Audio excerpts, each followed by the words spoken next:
The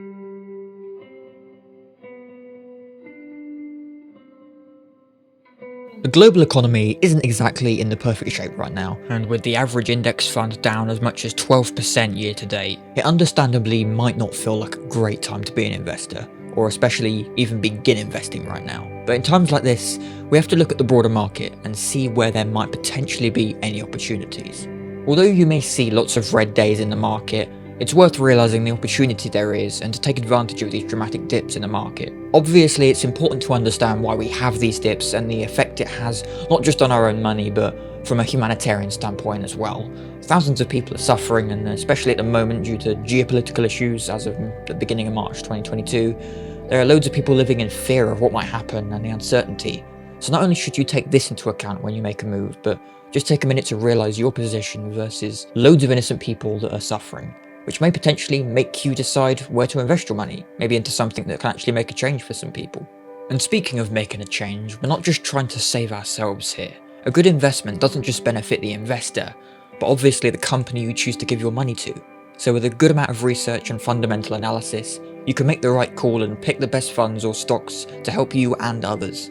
Now understandably, you may see a great risk with investing, which can be true, and a lot of people just see it as another form of gambling. However, with the right amount of research and analysis, you can make the best calculated decisions possible to as close to guarantee a return on your investment. So there are multiple ways to get started in investing, whether it's through lump sum investing or dollar cost averaging into an index fund. In fact, you probably already have started investing with your pension, with your job. You'll highly likely have that already working in the markets for you. And this is our first step to investing, through a pension. This is the clearest first path for the average person to invest because most people are already doing it. You just want to make sure you're investing as much as you know you want to so that you can have an investment pot growing as fast as possible. Pretty much any company is obliged to match any pension contribution you make up to about 5% typically. And this is ultimately just free money for you to invest because a pension is pre-tax income anyway, and then your company will match that. You've got nothing to lose, but everything to gain.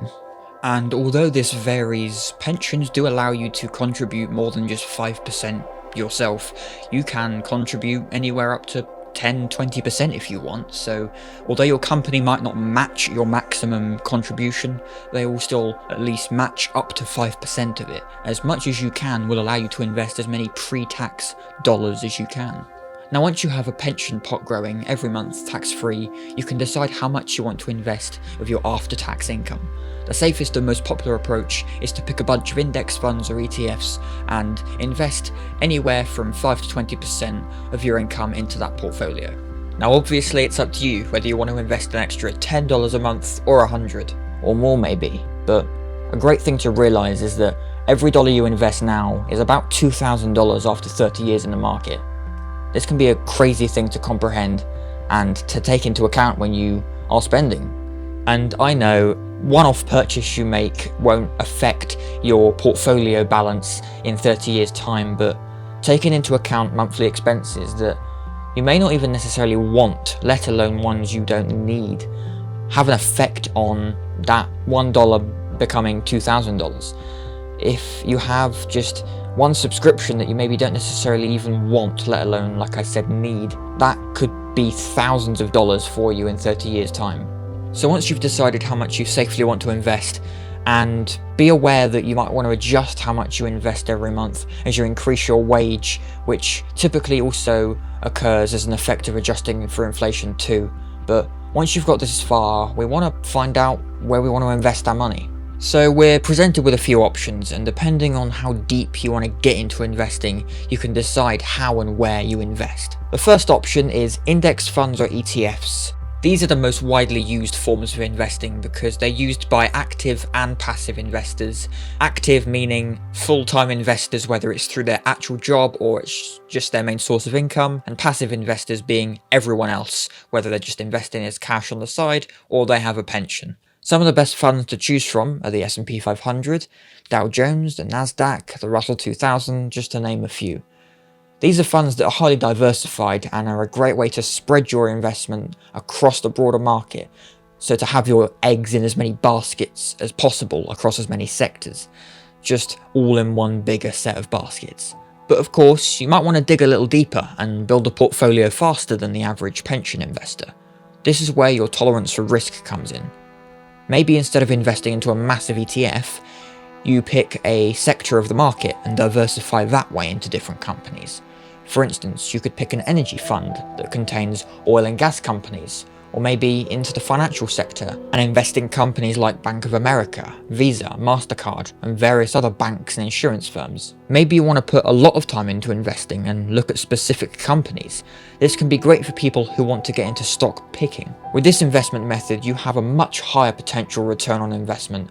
For instance, if you invested into a company that traded at $24 a share, and 3 years later they traded at $119 a share, maybe because of a product release or some sort of innovation, that's a return of 495%. Now of course, you have to take into account the risk for this kind of position, as you're not diversified at all and have 100% of your money in one company.